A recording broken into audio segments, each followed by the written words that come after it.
미국 조지아주의 평화로운 마을. 이곳에 거주하는 다니엘은 자타공인 밀리터리와 총기류의 광팬입니다. 어릴 때부터 FPS 게임의 정점에 서 있었고 매주 사격장에서 수백 발의 실탄을 쏘며 감각을 익혔죠. 주말마다 나가는 페인트볼 게임 동호회에서 다니엘은 전설적인 존재였습니다.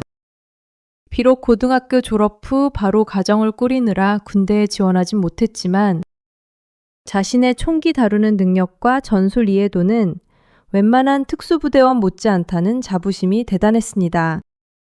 최근 2년간 다니엘의 팀은 지역 리그에서 단 한 번도 패배한 적이 없었습니다. 그러던 어느 날 평온하던 마을에 한국 기업의 공장이 들어선다는 소식이 들렸고 마을엔 한국인들이 보이기 시작했습니다. 다니엘의 눈에 비친 한국인들은 한마디로 연약함 그 자체였습니다. 하얀 피부에 두꺼운 안경, 전형적인 공부벌레, 이미지에 그들이 자기 같은 진짜 남자의 취미를 알 리 없다고 생각했죠. 하지만 그 오만함이 깨지는 데는 그리 오랜 시간이 걸리지 않았습니다. 어느 주말 다니엘의 팀은 우연히 한국인들로 구성된 팀과 맞붙게 되었습니다. 상대팀은 딱 봐도 허약해 보였습니다. 야외 활동이라곤 해본 적 없는 듯 피부는 뽀얗고 다들 두꺼운 안경을 쓴 전형적인 너드 스타일이었죠. 다니엘은 팀원들과 낄낄거리며 농담을 주고받았습니다. 오늘 게임은 30분 컷이다. 애들 다치지 않게 살살 하자고. 하지만 게임 시작 버저가 울리는 순간 다니엘은 인생에서 가장 기괴한 경험을 하게 됩니다. 분명히 눈앞에 보이던 한국인들이 연기처럼 사라졌습니다. 무작정 돌격해 들어오거나 엄폐물 뒤에서 머리를 내밀 줄 알았던 예상과 완전히 달랐습니다. 다니엘이 당황해 주변을 살피던 그 찰나, 사방에서 짧고 절도 있는 무전 소리가 들렸습니다. 그리고 시작된 정교한 사격. 한국인들은 절대로 혼자 움직이지 않았습니다. 한 명이 앞에서 견제 사격을 하며 시선을 끌면 다른 두 명이 마치 약속이라도 한 듯 보이지 않는 사각지대를 타고 우회했습니다. 다니엘의 팀원들은 적의 얼굴조차 보지 못한 채 여기저기서 튀어오르는 페인트탄에 맞고 허무하게 탈락했습니다. 2년간 무패였던 다니엘의 팀은 단 한 발도 맞추지 못한 채 전멸하고 말았습니다. 다니엘은 인정할 수 없었습니다. 이건 우리가 방심한 거야. 운 좋게 얻어 걸린 거라고. 그는 격분하며 재경기를 요청했습니다. 한국인들은 시계를 보더니 무심하게 대답했습니다. 다음 일정이 있어서 시간이 없네요.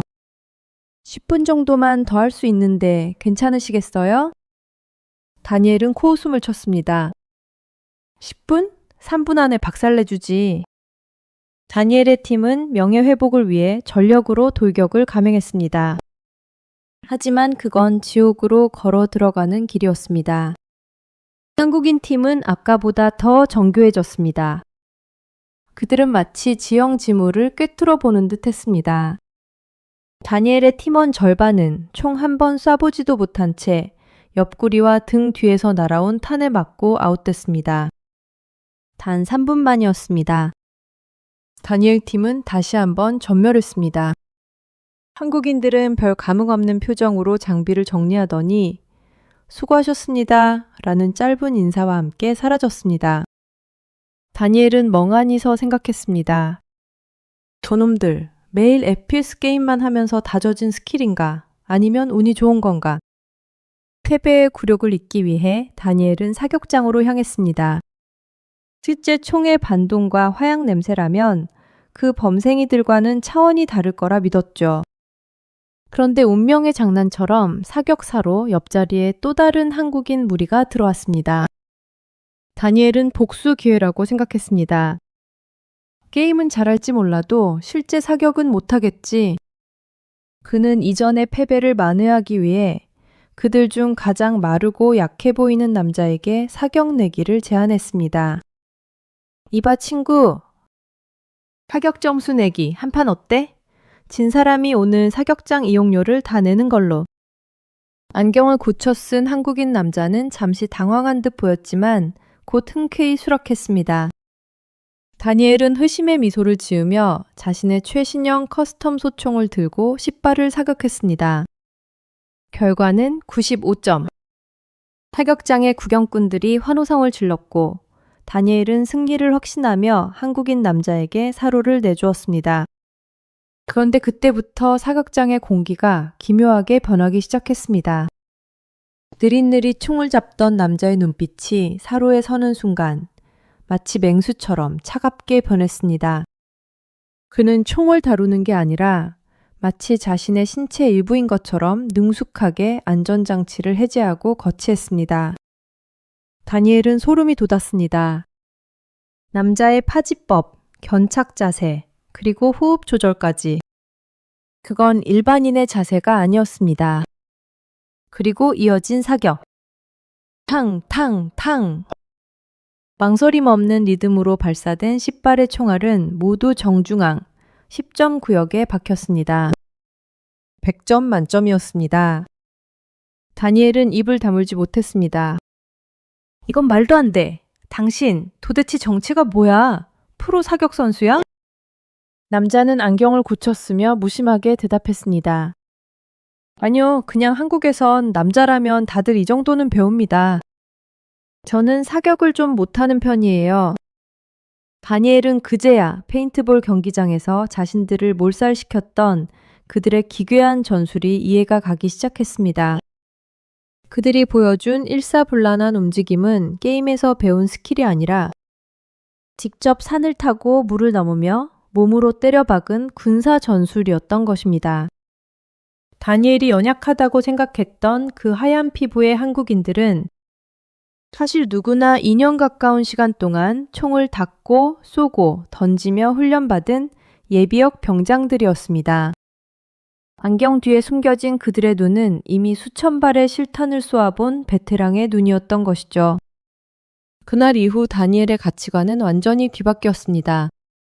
이제 그는 마을에서 안경 쓴 한국인을 마주칠 때마다 속으로 생각합니다. 저 부드러운 미소 뒤에 언제든 총을 들면 정의 요원으로 변하는 전사가 숨어 있다.